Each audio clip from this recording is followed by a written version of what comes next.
Lights out, everybody.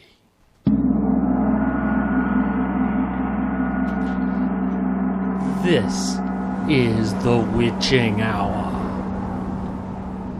It is the hour when dogs howl and evil is let loose on a sleeping world. Want to hear about it? Then turn out your lights.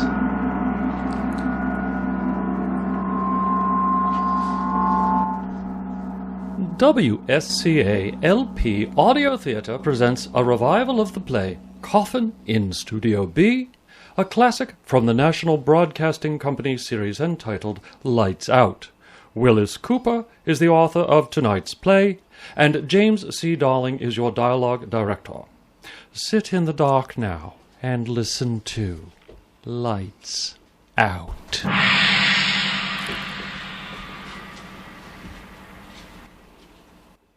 And, what will you do if I won't? Something very unpleasant, my dear chap. For example? For example, it's quite possible that I will kill you. You amaze me. Oh, no, I assure you I'm quite serious. Impossible. Not impossible at all. May I ask just how you propose to, end my life, shall I say? I shall cut your throat, neatly, and as the books have it, with dispatch. You've been reading books, then? You're wasting time. What's the answer? The answer's the same as it's always been. You refuse, then? I refuse, yes. Very well. You force me to become a murderer. Cut! Look, I hate to complain on this first reading, but not much is coming through in here. I don't know how to say it, but it just doesn't gel for some reason or another. Now, let's think about these lines. Oh, let's hold it a minute. What's the matter, George? Who is it, me or Red? Well, I hate to criticize on this first reading, but Fritz, I think it's you. Something wrong. Let's see. The attack on the part of maybe you're throwing away those lines without any sincerity. There's no menace in the part. You see what I mean? Well, look, let me come out. Oh, hamming it up again, eh, Fritz? Okay, character, let it alone. I'm having enough trouble. Look, he can act. Honest, George fella's got a union card. All right, let's can the funny stuff, Ed. We've got some work to do, and I want you to just pay attention if you don't mind. All right. Look, Fritz, Yeah? how do you feel in this thing? Oh, I don't know. It's not right. I don't know what to do, though. Well, you don't sound convincing. You see my point? Yeah? You got any ideas on how you might do it? No. Wait a minute. Well, what about dialect? I could do a little German, I could. German? Oh, wait a minute. No. I don't think I want any German on this thing. I hear too much of that. Some Austrian? No, that's that's too close to German. No, I don't know. Well, how's your French? Let's see how your French is. Oh, it's all right. It's all right. No. Look, I don't want to make him too definite. See, he should be a kind of a combination. A lot of menace in there, quiet, but I gotta believe the guy. Make him. Let's see. What's that word? I want him. Continental. That's it. Just not too much now. Just a whiff of it, okay? I know. Continental. Let me try it. Yeah, right. Well, try it now. From the top, huh? Let's go. Okay. And, what will you do if I won't? Something very unpleasant. For my dear example? chap. For example, it's quite possible that I will kill you. You amaze me. I assure you I'm quite serious. Okay, hold it. What's it doing now? How's it sound? Are you asking me, the director? Well, it sounds a lot better than it did before. I think you work into it. Yeah, well, look, Fritz, I think that'll do it. What do you say we put it up on the mic and let's see how it sounds? Take that whole scene over. How is it for age, George? Oh, the age is okay. I want a little bit of age, not too much age. All right, just a little. Just about right. A little older? Right on the nose, the way you had it. All right. Rehearsals. Beats digging ditches for a living, I guess. No, does it? So they tell me. Well, anyway. Jeez, it's cold in here. Thank the Lord for air conditioning. I wish it was 9:30. Okay, characters. Now, let's hear it again, from the top. And, what will you do if I won't? Something very unpleasant, my dear chap. For example? For example, it's quite possible I will kill you. You amaze me. I assure you I'm quite serious. Impossible. Not impossible at all. May I ask just how you propose to end my life, shall I say? I shall cut your throat neatly, and as the books have it, with dispatch. Oh, you've been reading books then? We're wasting time. What's the answer? The answer's the same as it's always been. You refuse, then? I refuse, yes. Very well. You force me to become a murderer. Look, Fritz, you sound about as much like a murderer as... I give up. Oh, for the love of God, George, what do you want me to do? Growl? No, I don't want you to growl. But I do want you, if you find it too inconvenient, to act just a little bit like a murderer. You know, a murderer, a guy that kills people. Yeah. He wants you to make faces for Oh, it. shut up. Wait. I'll come out there again. How's it going, kid? I give up. I don't know what the man wants. Now listen, sweetheart, have you the faintest idea how a guy acts when he's going to kill somebody, have you? No, but I got a hunch I'm going to know about it in a minute. Oh, well, that'll be swell, because the way you're doing it now, a guy'd think that you were Ed's brother or something. Oh, George. Now listen, get it through your thick skull that we've got a show in a few minutes. We're going on the air. Radio, remember? You see, you're supposed to be a murderer. I know, but it's going to come a lot easier if you don't give me a lot you of... can't take it, huh? Oh, nuts. All right, well, let's try it again. Take it from that line, the answer's the same as it's always been. Ed, go on, will you? All right. The answer's the same as it's always been. Pardon me. You refuse, then? Hey, Oh, George! for... Now what? Well, what do you want? There's an old man out here wants to see you. Oh, what's he want? I don't know. Well, tell him to go away. No, wait, who is he? I don't know. What is it you're... How can I keep in character? Well, I don't know. Sometimes I wonder. Oh, he wants to see Ed, not you. Who is he? He won't give his name. Probably some geezer that you owe money to. You should talk. Well, look, tell him... listen, we're right in the middle of a rehearsal. Go ahead and talk to him, Ed. We can smoke a cigarette. Or play tiddlywinks. Oh. Well, listen, you've got to tell him to make it snappy. We've got a show to get on. Go right in, sir. Why, there you are, Mr. Henley. Good evening, sir. Good evening. Well, I don't believe I've ever... Don't know me, eh? Well, I know you, Mr. Henley. Mr. Ed Henley. Yes, sir. He owes in the dough, all right. I'm afraid I don't know you, mister. I come up to show you my book. I figured you'd like to have a look at it now while you have the chance, just in case you had any choice. Folks don't often have a choice, you know. Choice? Choice of what? Now here, let me show you the book. I won't be just a minute. I don't like to disturb your work, you know, but it's got to be done, I guess. Now, this one here... You got coffins! What? Coffins? Look, it's a catalogue of coffins! Caskets. Huh? Yes, that's right. Yes, sir. The neatest line of caskets in the country. And nothing but the best. Now, sir, now looky here. This number A1436, ain't it? Yes, sir. All gray silk, solid silver handles. Say, listen, what is this? Or this model here, 54.99 in mahogany. Wait a minute, mister. What's this all about? Why, I just figured Mr. Enley'd kind of like to pick out his own casket. Well, who are you? So I brought up the book here to show him. I got my tape measure right here in my pocket. Oh, it's a joke, George. Somebody sent him up here. Oh, yeah? Oh, no. Nobody sent me. I just thought Mr. Henley Well, look, would Mr. Henley's busy. We're rehearsing a radio show here, and we've got just a few more minutes before we go on the air. So if you don't mind... Oh, I know. You're rehearsing Lights Out. I know all about it. Listen every Saturday night, I do. I like it. Oh, all about ghosts and corpses and things. Yes, sir. Oh, well, that That's fine. But we've got work to do now. Well, I'll get right out of here just as soon as Mr. Enley makes up his mind.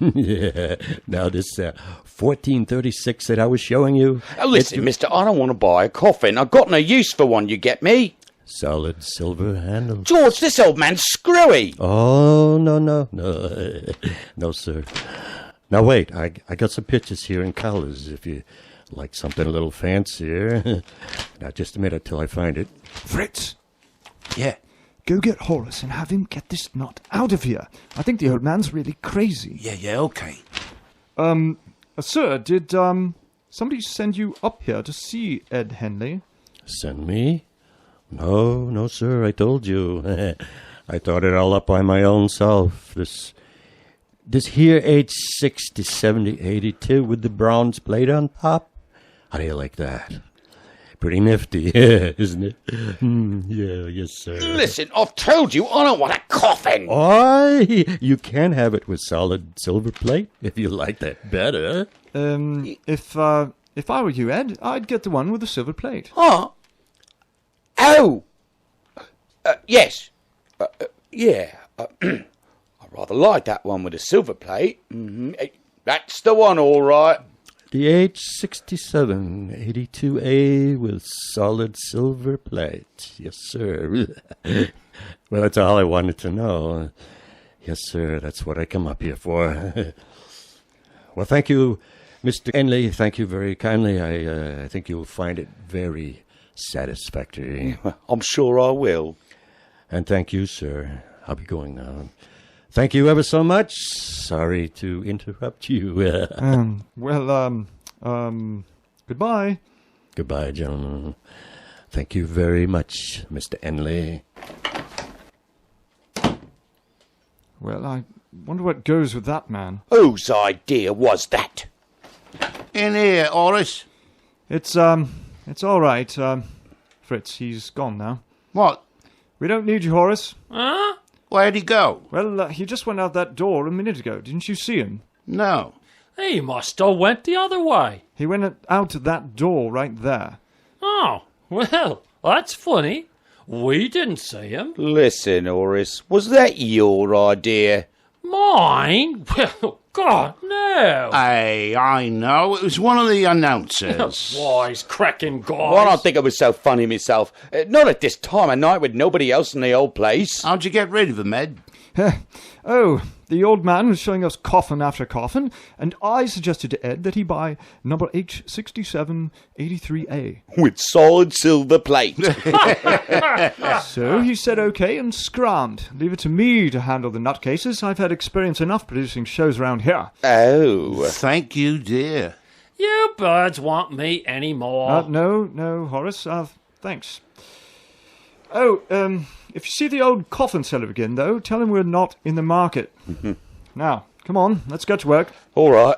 Yeah, it's about time. Where do we start? They're on page 6, line 5. The answer is the same, and so on, you know. All right.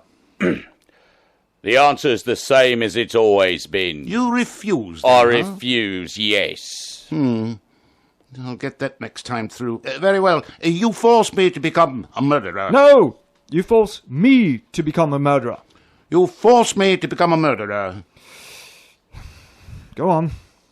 I don't know. You know the penalty for murder in this country. Put down that knife. You have had your last chance. No, don't kill me. I warned you. No. I warned you, but you would not listen to me. Help. Cut! Now what? Now listen, we've got to plant that knife somehow. Oh, holy smokes, George. I can't say I am now about to stab you with this here repulsive knife, can I? Well, that's the trouble with writers. No imagination. Well, let me see now. I could say, drop the knife again. No. Let me think. Tick, tick, tick, tick, tick, tick. Shut tick. up. Sorry. Oh, I got it. Oh, look, why do sound effects guys have to go on vacations? Is there a knife out there someplace? I don't know. I'll look over here. Let's see. Yeah, here's one. Well, what kind is it? Pocket knife. think I'll just drop it in my pocket, too. I've been wanting a night like this. Well, let's see it. I got 10 dibs on it. Well, now look, you could hold it up close to the microphone and open it. Make it click. And I'll go to the control room and listen. Very well, Orson. You probably sound like a door opening. So what? Sounds better than the door opening sounds we've got. All right.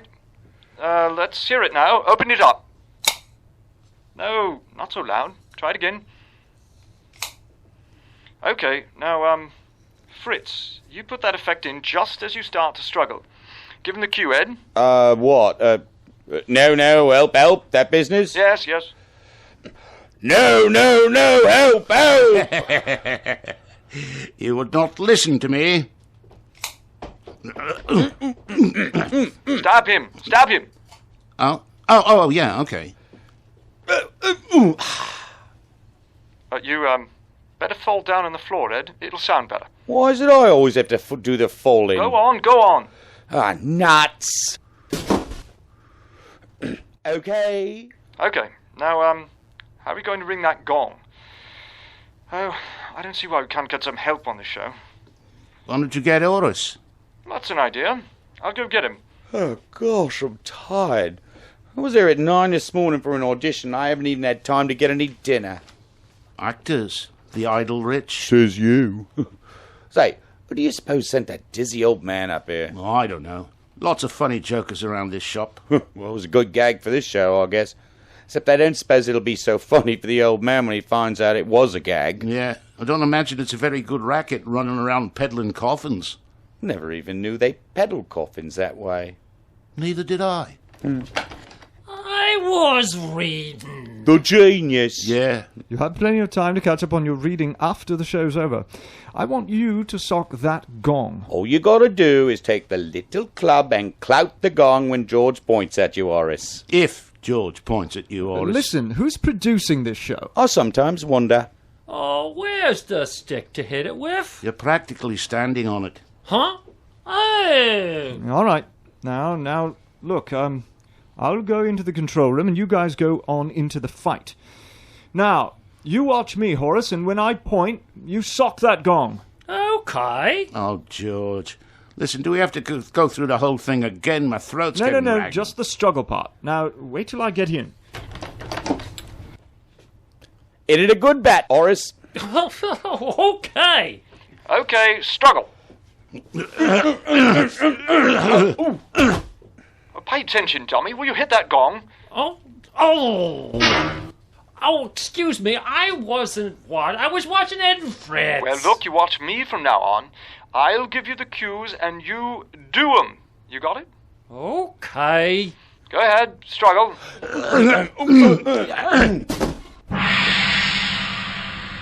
Okay. Okay, now, you do it just like that on the air. You got it?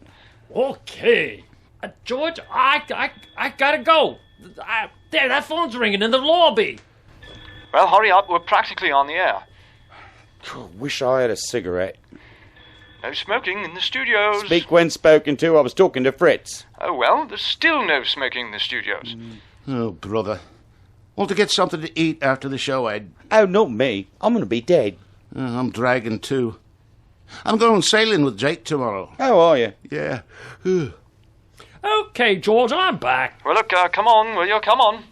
Hey, do you know who that was? Sure, somebody wanted to know what time Fred Waring's on. No, wasn't. Come on, will you? Can the guessing games. Let's go.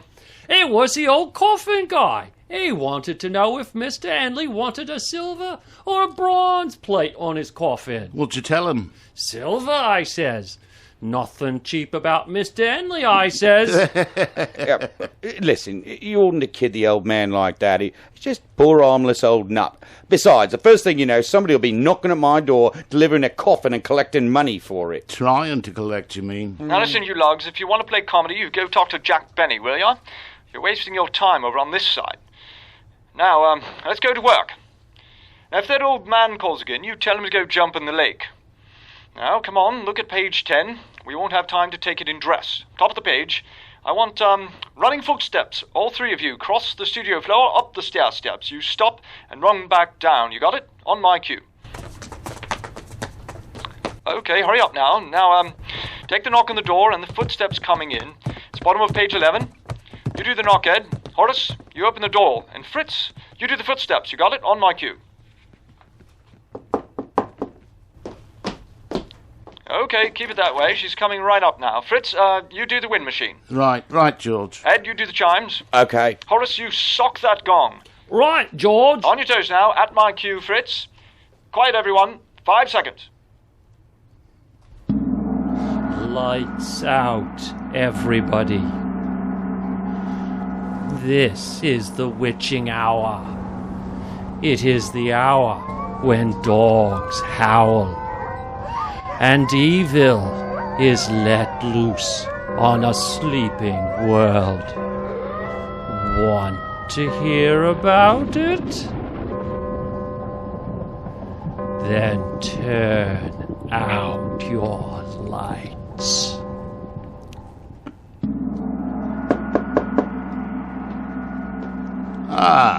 Good evening, my dear friend. Good evening, Doctor. Won't you come in? Thank you. Here, let me take your coat and hat. Ah, certainly. Here you are, Doctor. Well, won't you come in and sit down? Thank you. Well, It's all taken care of. really? Quite. You have the proof? Well, Of course, you realize, my dear friend, I cannot be expected to carry out our little arrangement unless I have proof. yes, I was reasonably sure of that. And so, There is a hat, crumpled in the left-hand pocket of my overcoat. a hat. His hat. I think you'll find that it is a bullet hole through the crown, and there are several bloodstains. Oh, fine. You don't mind if I look for myself? Oh, of course not. That's why I brought it, you see. Yes. Apparently a very neat job. I specialize in neat jobs, Doctor. Do you mind telling me how it was done? Not at all. I waited for him in the driveway of his house. Cold, too, tonight. He left his car at the gate and walked up to the house. We had planned on that, you remember. Yes. And when he came close enough, I shot him. Oh. So noisy. There was a silencer on the revolver. Ah, thoughtful of you. I'm always thoughtful, Doctor. Excellent. I even stepped close enough to him to ensure powder burns. Better and better. And the gun is there without the silencer to make it look like a suicide, so... I congratulate you, my dear friend. Thank you. I am conscientious. Are you conscientious enough to remember what I asked you to bring? Oh, yes, quite. May I have it? I think not. What'd you say? I came here tonight merely to thank you, Doctor, for your cooperation. I find myself a richer man. I hope you're joking, my friend. Not at all. You don't want to give up the packet of jewels? I couldn't have put it more neatly myself, Doctor. I see. You've not forgotten that I paid you a sum of money to perform this service for me. £500. That is correct. And that is why I came here. I'm afraid I don't understand. To return the £500. You see, Doctor, I've decided to keep the jewels instead. I see. Would you care for a drink? Whiskey, perhaps? If you like. Soda? Ah, thank you, no. Your health. If you don't mind, Doctor, let us exchange glasses. You are a remarkably suspicious fellow. I have to be. If you please. Oh, quite. I thought so, Doctor. Well, to your good health. And now, I'll be going, if you don't mind. Must you go, really? Yes, here are your £500. My offer is still good. Your offer? £500 for eliminating this man, bringing me the jewels from his pocket. Oh, I'm sorry not to be able to accept your offer, Doctor. I've made other arrangements, you see. May I point out that you left your gun at our friend's side? May I point out that it is extremely possible that I have another? Possible? Probable. Shall we have another drink? May I pour? If you like. There. That's enough, thank you. Now, shall we discuss this further? I'm afraid there's very little to discuss, Doctor. If you do not mind, I would... No, there is nothing to discuss. I'm grateful to you, my dear Doctor, for putting me in the way of earning the very comfortable sum that these jewels will bring. I'm equally grateful to you for your hospitality, but I really must go. Oh, I beg of you, let me point out that a gentleman of your reputation might have some difficulty in disposing of the jewels. There are ways. Well, would it not be a great deal safer for you to take the £500 with no further risk than to keep the jewels and run the risk of hanging? I'll take the risk. Besides, if anything unpleasant does happen to me in the course of disposing of the jewels, I can always remind my captors of the part that you played in this little affair. I am afraid you will have a very difficult time proving that. Perhaps, but I'll run that risk. Good night now. Don't hurry, I beg of you. I should dislike to have any unpleasant happening. You forget that I have a gun, Doctor. That is a lie. I wouldn't take a chance if I were you, Doctor. I'm not taking a chance.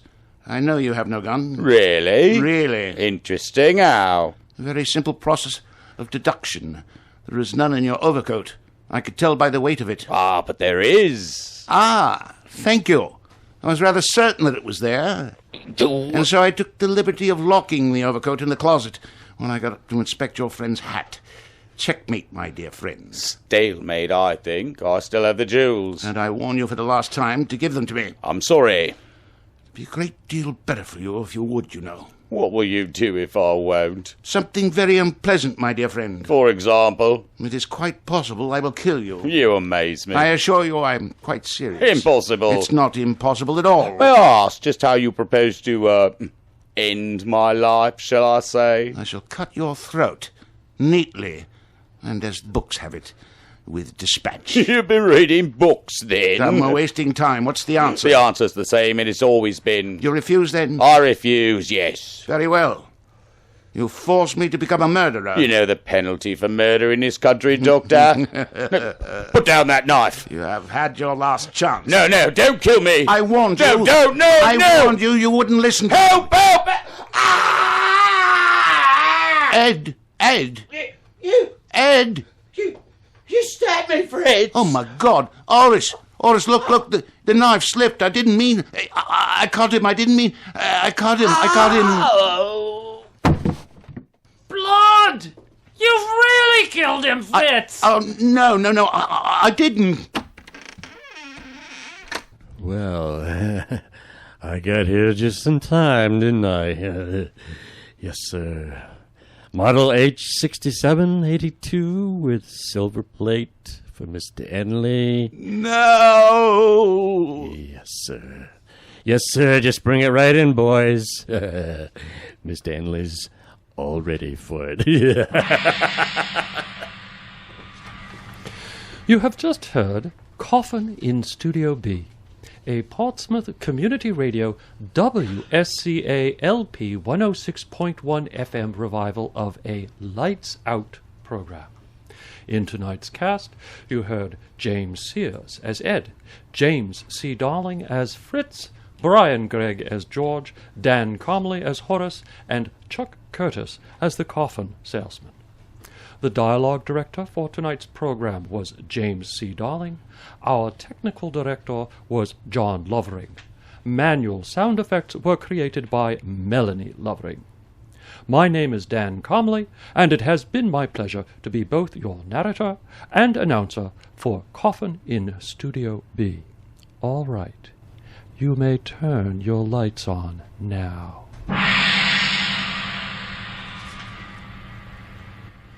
On behalf of the cast and crew, thank you for joining us this evening on Portsmouth Community Radio's Audio Theater.